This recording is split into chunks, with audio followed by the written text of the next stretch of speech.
भारत के मगरिब में एक निहायत खूबसूरत गांव था।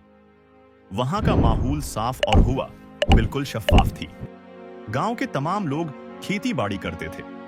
उसी गांव में रामो और शामो नाम के दो भाई रहते थे।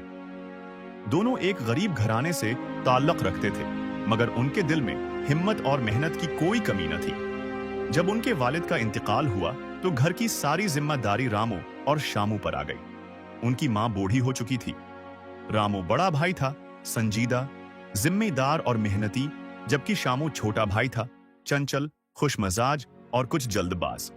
उनके पास कल 5 बीघा जमीन थी। 2 बीघा रामो के हिस्से में थी और 3 बीघा शामू के। मगर खेती आसान काम नहीं था।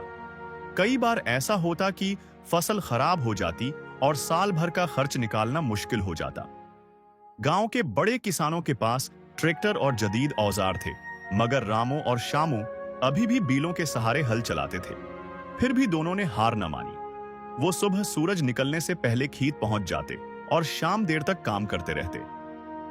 एक दिन उनकी मां फिक्रमंद होकर बोली, बेटा, इतनी मेहनत करोगे तो थक जाओगे। अम्मा, मेहनत ही तो हमारी ताकत है। जब फसल पक जाएगी ना, तो देखना, मैं इतना अनाज लाऊंगा कि हमारा भंडार भर जाएगा। वक्त गुजरता गया। फसल कभी अच्छी होती, कभी खराब, मगर दोनों भाई दिल लगाकर काम करते रहे।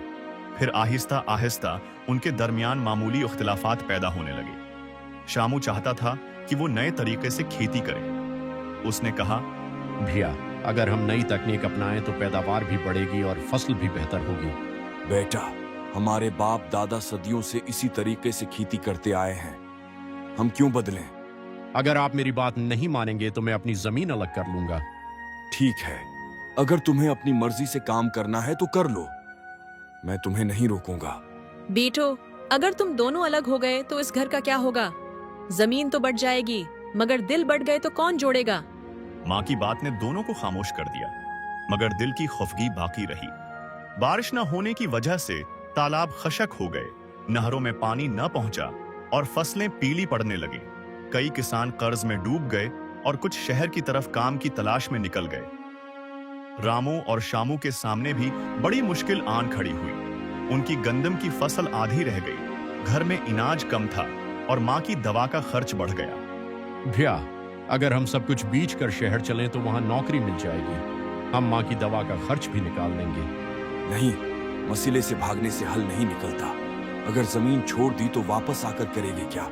अगले दिन गांव के प्रधान ने सब किसानों की मीटिंग बुलाई। तो ये हुआ कि सब मिलकर एक कनवा खोदें ताकि पानी की कमी खत्म हो। हर किसान ने अपनी हैसियत के मुताबिक हिस्सा डाला। रामो और शामू भी शरीक हुए। गांव के मर्द, औरतें सब मिलकर मेहनत करने लगे। औरतें पानी और खाना ले आते, मर्द कनवा खोदते। आखिरकार जब पानी निकल आया तो पूरे गांव ने खुशी का सांस लिया। रामो और शामू को एहसास हुआ कि अगर सब एक हो जाएं तो कोई भी मुसीबत बड़ी नहीं रहती। भैया, क्यों ना हम सब्जियों की खेती करें? उसमें पानी कम लगता है और मुनाफा ज्यादा है। रामो पहले झिझका, मगर जब उसने सोचा कि वाकई सब्जियों में पानी कम लगता है तो वो राजी हो गया। तुम ठीक कह रहे हो, हम सब्जियों की खेती करेंगे। यूं पहली बार गांव में सब्जी और फल की काश्त हुई। बाजार में उनकी अच्छी कीमत मिली। दोनों भाइयों की आमदनी बढ़ गई। सबसे पहले उन्होंने मां की दवा और घर की मरम्मत पर खर्च किया। फिर जदीद ज़रूरी आलात खरीदे। शामू अपनी तकनीकी समझ से काम लेता और रामू अपने तजुर्बे से मौसम का सही अंदाजा लगाता। एक शाम जब वो दोनों खेत से वापस आ रहे थे तो मां दरवाजे पर खड़ी मुस्कुरा रही थी। बेटो, तुम दोनों को एक साथ देखकर मेरा दिल खुश हो गया है। हमेशा ऐसे ही मिलजुल कर रहना। गांव के लोग भी उनसे मशूरे लेने आने लगे। वक्त गुजरता गया, उनके खेत लहलहाने लगे और वो खुशहाल हो गए। इस तरह वो दोनों अपनी मां के साथ खुशी से रहने लगे।